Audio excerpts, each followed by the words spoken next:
Bismillahirrahmanirrahim. Assalamualaikum warahmatullahi wabarakatuh.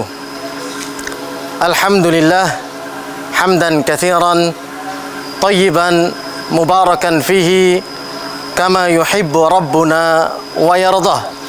Wassalatu wassalamu ala al-mab'uthi rahmatan lil alamin wa ala alihi wa ashabihi wa man tabi'ahum bi ihsanin ila yaumiddin. Barakallahu fikum ikhwatal iman, ikhwatal islam, kaum muslimin wal muslimat dimanapun anda berada. Alhamdulillah kita memanjatkan puji syukur kita kehadirat Allah subhanahu wa ta'ala. Alhamdulillah kita masih berada di bulan yang mulia, bulan yang suci, bulan yang gagah, bulan yang dirindukan oleh para wali-wali Allah subhanahu wa ta'ala. Bagaimana tidak? Para salaf dahulu mereka berdoa 6 bulan sebelum datangnya Ramadan. Mereka berharap rahmat dari Allah, keutamaan dari Allah, ampunan dari Allah subhanahu wa ta'ala. Nabi SAW mengabarkan kabar gembira ketika datang permulaan bulan Ramadan. Nabi SAW memberikan kabar gembira kepada para sahabat. Nabi SAW bersabda, "Idza ja'akumur Ramadan, futihat abwabul jannah wa ghuliqat abwabun niran." Kemudian Nabi SAW memotivasi mereka. Nabi SAW mengabarkan ketika datang bulan Ramadan dibuka pintu-pintu surga. Ma'asyiral mu'minin wal mu'minat. Apa artinya? Bulan di mana orang-orang yang beriman kepada Allah subhanahu wa ta'ala mengharapkan derajat yang tinggi di sisi Allah, mengharapkan ampunan Allah subhanahu wa ta'ala, mendapatkan surganya Allah subhanahu wa ta'ala, penuh kecintaan di hati mereka. Nabi SAW mengabarkan pintu-pintu surga dibuka. Para ulama mengatakan agar orang-orang yang mencintai Allah subhanahu wa ta'ala mendapatkan derajat berupa surga dengan dimudahkan amal-amal soleh di waktu itu. Bagaimana tidak? Al-Quran sebagai syafaat pada hari kiamat tidak dibaca berulang kali lebih banyak daripada di bulan Ramadan. Bahkan para salaf mereka mengkhatamkan Al-Quran di bulan Ramadan, ada yang sehari sekali, bahkan ada yang 2 kali. Imam Syafi'i rahimahullahu ta'ala mengkhatamkan sehari 2 kali. Itu menandakan bahwasanya syahrul Ramadan alladzi unzila fihi al-Quran, bulan di mana diturunkan Al-Quran. Orang-orang yang beriman ketika di bulan Ramadan mereka berinteraksi dengan Al-Quran jauh lebih banyak daripada bulan-bulan yang lain. Di sini mendatangkan keberkahan buat mereka, mendatangkan kebaikan buat mereka. Sebagaimana sabda Nabi SAW, "Man qara'a harfan min kitabillah falahu bihi hasanah wal hasanatu bi 'asyri amsalha ila 700 ila ad'afin katsirah." Ya, bahwasanya satu kebaikan didapat dari membaca satu huruf dari Al-Quran, kemudian Allah gandakan lagi dengan sifat kemuliaan, kedermawanan subhanahu wa ta'ala, dilipat gandakan sampai 700 kali. Makanya para ulama menyebutkan syahrul Ramadan syahrul Quran. Bagaimana ketika Al-Quran menjadi ruh dari orang yang beriman. Mereka mencintai kalamullah, mereka ingin mentadaburi, mempelajari ayat-ayat Allah di dalam Al-Quran. Ini menunjukkan sejatinya orang yang beriman senantiasa berinteraksi dengan kalamullah. Al-Quran akan menjadi pembawa kebahagiaan baginya, dan ini adalah fursah atau kesempatan yang luar biasa di bulan Ramadan seorang mukmin hidup dengan Al-Quran. Kemudian pintu-pintu neraka ditutup oleh Allah subhanahu wa ta'ala. Menunjukkan apa? Menunjukkan bahwasanya di sini ada peluang bagi para pelaku maksiat untuk meninggalkan dosanya, untuk meninggalkan maksiatnya, untuk kembali kepada Allah Subhanahu wa taala, untuk taubat, untuk inabah, untuk menyadari dosa-dosanya, mengakui kezalimannya, kembali kepada Allah Subhanahu wa taala. Ramadan fursatut taubah, kesempatan untuk bertobat. Bahkan ya, malaikat menyeru ketika datang bulan Ramadan, ya baghiyasy syarri aqsir, wahai orang-orang yang mencintai kemaksiatan, dosa dan kesalahan, yang jauh dari Allah Subhanahu wa taala. Inilah peluang Ramadan untuk membuka lembaran hidup yang baru, untuk menjadi orang yang disayangi oleh Allah, yang diampuni oleh Allah, sehingga insyaallah di surga nanti dia mendapatkan kedudukan yang tinggi di sisi Allah Subhanahu wa taala. Kemudian ikhwah, bagaimana sifat seorang mukmin yang sejati di bulan Ramadan? Pertama, ketahuilah wahai kaum muslimin dan muslimat, saudaraku seiman, al-ghayah wal hadaf fi Ramadan huwa tahqiqut taqwa. Tujuan sejati daripada syariat Siyam di bulan Ramadan adalah mewujudkan ketakwaan kepada Allah Subhanahu wa taala. Bukankah Allah Subhanahu wa taala mengatakan, ya ayyuhalladzina amanu kutiba alaikumus siyamu kama kutiba alal ladzina min qablikum la'allakum tattaqun. Para ulama mengomentari hadis ini atau ayat ini mengatakan bahwasannya puasa adalah wasilatut taqwa, sarana seorang mukmin memperoleh ketakwaan. Sebagaimana syariat puasa ini ada di kalangan orang-orang terdahulu, karena begitu pentingnya syariat puasa untuk mewujudkan ketakwaan dalam setiap individu. Pertanyaan sekarang, bagaimana seorang mukmin bisa memperoleh ketakwaan ketika dia berada di bulan Ramadan? Pertama, ayyuhal ikhwah, saudaraku dan saudariku muslimin dan muslimat dimanapun anda berada, at-taqwa, sebagaimana Ali bin Abi Thalib menyebutkan, an ta'mala bi ta'atillah ala nurin minallah tarju thawaballah. Yang pertama, takwa itu adalah engkau senantiasa istiqamah di atas ketakwaan kepada Allah Subhanahu wa taala. Engkau menginginkan pahala di sisi Allah Subhanahu wa taala. Maka tidak salah ketika Nabi SAW menyebutkan, man qama ramadhana imanan wa ihtisaban ghufira lahu ma taqaddama min dhanbi.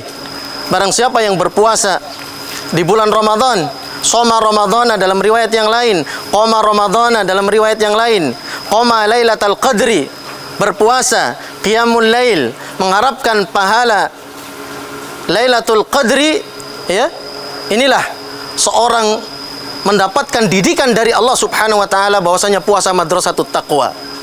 Dia istiqamah di atas ketaatan kepada Allah Subhanahu wa taala, pembelajaran sampai dia nanti menghadap Allah Subhanahu wa taala. Kemudian di antara definisi takwa, pengertian takwa, kata Ali bin Abi Thalib radhiyallahu an takhafa ma'siyatallah ala nurin minallah takhafu iqaballah.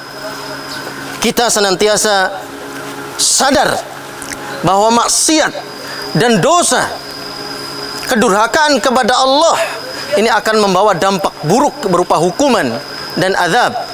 Ya. Puasa menghadirkan muraqabah. Bagaimana tidak, seorang yang berpuasa, ya, tidak hanya memakan makanan yang dilarang pada siang hari,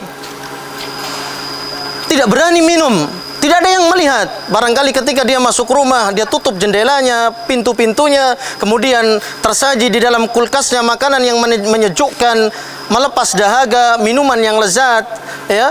Barangkali ada sesuatu yang bisa merasakan dia nikmat dari makan dan minum, tetapi karena muraqabatullah, merasa diawasi oleh Allah Subhanahu wa taala, dia tidak berani karena takutnya kepada Allah, ya.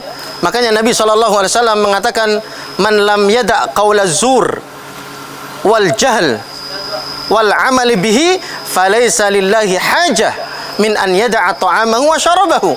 Inilah menunjukkan hakikat puasa. Sesungguhnya barang siapa yang berpuasa tidak meninggalkan perkataan dusta, tidak meninggalkan perbuatan yang sia-sia, perbuatan yang bodoh, apalagi maksiat dan dosa, sesungguhnya Allah Subhanahu wa taala tidak berhajat kepada puasanya. Inilah madrasatu al-ihsan.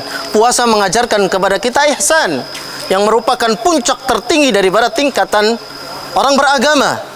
Setelah dia muslim, mukmin, kemudian tingkatan yang tertinggi adalah darajatul ihsan. Sebagaimana Nabi SAW menyebutkan, anta'budallah ka'annaka tarah fa illam takun tarah fa innahu yarak. Engkau beribadah kepada Allah Subhanahu wa taala seakan-akan engkau melihat Allah. Kalau engkau tidak bisa, yakinlah bahwasannya Allah Subhanahu wa taala mendengar doa-doamu, mendengar munajatmu, melihat engkau ketika salat, melihat engkau ketika baca Quran, melihat ketika engkau sedekah, dan melihat ketika engkau berpuasa. Itu yang pertama, ayyuhal ikhwah. Kemudian yang kedua, bagaimana seorang bisa mendapatkan ketakwaan di bulan Ramadan? Ramadan ini adalah mazra'atul akhirah, di mana dia menanam, di mana dia berusaha untuk mencari bekal. Allah Subhanahu wa taala mengatakan, wa tazawwadu fa inna khairaz zadit taqwa. Bahwasanya kita disuruh oleh Allah Subhanahu wa taala mencari bekal ketika kita hidup di dunia. Suatu saat kita akan kembali ke negeri akhirat. Sebagaimana Nabi SAW berwasiat kepada Abdullah bin Umar, kun fid dunya ka'annaka gharibun aw 'abirus sabil. Wahai Ibnu Umar, ketika engkau di dunia, jadilah engkau seakan-akan orang yang sedang safar, merantau. Suatu saat nanti engkau akan kembali ke negeri akhirat. Di sini ayyuhal ikhwah, bahwasanya puasa merupakan peluang kita untuk mencari bekal pahala sebanyak-banyaknya di negeri akhirat. Kita bisa membaca Al-Quran, kita bisa bersedekah, taftirus saim, memberikan hidangan berbuka untuk orang yang berpuasa, ya. Kita bisa melipat gandakan pahala kita. Kita hidup dengan Al-Quran, salat malam, kemudian kita menjaga anggota badan kita, mata kita dari melihat sesuatu yang haram, telinga kita dari mendengar sesuatu yang haram, kaki kita, tangan kita, kita kekang dalam rangka untuk takwa kepada Allah Subhanahu wa ta'ala. Mazra'atul akhirah, bulan Ramadan ini adalah bulan untuk kita mendulang pahala, untuk kita akan kembali kepada Allah Subhanahu wa ta'ala. Kemudian berikutnya, ayyuhal ikhwah, subhanallah, puasa adalah tazkiyatun nafs. Puasa adalah pensucian jiwa, ya.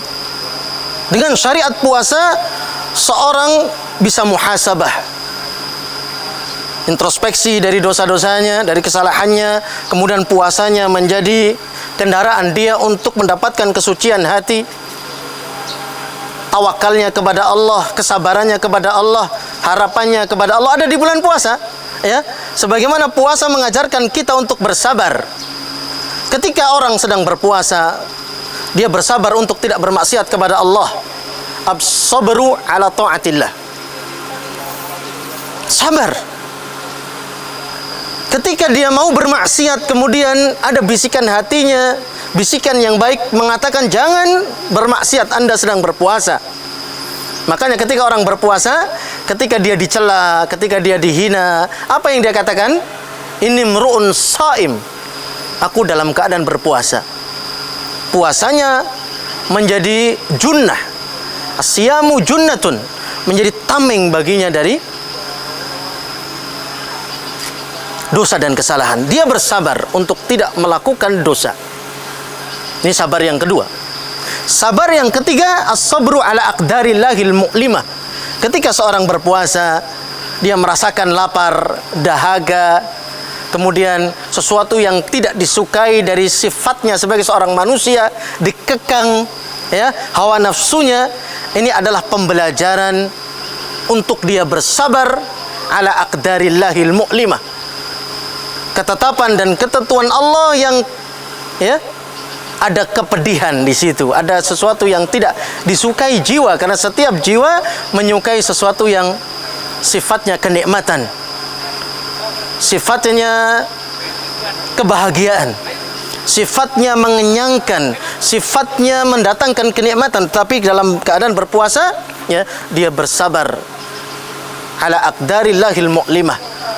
Latihan untuk dia bersabar menghadapi qada dan qadar dari Allah Subhanahu wa ta'ala.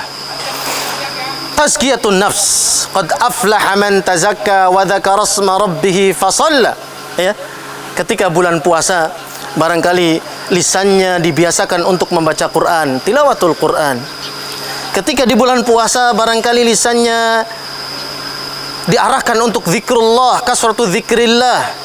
Sebagaimana Nabi SAW mensifati zikir, amalan yang paling suci di sisi Allah, amalan yang paling agung di sisi Allah, amalan yang paling baik, bahkan terkadang melebihi sedekah dengan emas dan perak dan jihad fisabilillah. Berzikir kepada Allah. Bagaimana tidak? Seorang yang berpuasa, ya, hendaknya dia banyak mengingat Allah Subhanahu wa taala. La'allakum tashkurun, la'allakum tahtadun. Dalam ayat yang berpuasa, kita disuruh untuk menjadi orang yang bersyukur atas nikmat-nikmat Allah Subhanahu wa taala, agar kita tetap istiqamah di atas ketaatan kepada Allah Subhanahu wa taala. Zikrullah, tazkiyatun nafs, itu di antara sifat orang yang mukmin, ingin mendapatkan kesucian jiwa di bulan Ramadan. Kemudian yang terakhir, ayuhal ikhwah, kita berharap puasa Ramadan kita, rukuk kita, sujud kita, tilawah kita, amal soleh kita diterima di sisi Allah Subhanahu wa taala. Kemudian kita berdoa kepada Allah Subhanahu wa taala. Rabbana taqabbal minna innaka antas samiul alim. Kita senantiasa, ya, meminta kepada Allah Subhanahu wa taala yang Maha melihat, yang Maha mendengar, untuk menerima amalan kita. Kemudian di akhir Ramadan, Nabi mengajarkan satu doa kepada istrinya untuk supaya dia mendapatkan keutamaan Lailatul Qadar. Kemudian dia mendapatkan maghfirah di sisi Allah. Nabi mengajarkan satu doa yang dibaca, Allahumma innaka afuun tuhibbul afwa fa'fu anni. Ya Allah, innaka afuun, engkau adalah Allah Subhanahu wa taala Jalla fi'ula, yang maha pemaaf, maafkanlah saya. Maka inilah daripada tujuan daripada kita beramal soleh, kita mendapatkan pengampunan di sisi Allah. Kemudian Allah menempatkan kita derajat yang tinggi. Kemudian Allah Subhanahu wa taala mengganti kesalahan-kesalahan kita menjadi kebaikan-kebaikan di akhirat nanti sebagai bekal kita menghadap Allah Subhanahu wa taala. Aqulu qauli hadza astaghfirullah li wa lakum. Akhiru da'wana alhamdulillahi rabbil alamin. Wassalamualaikum warahmatullahi wabarakatuh.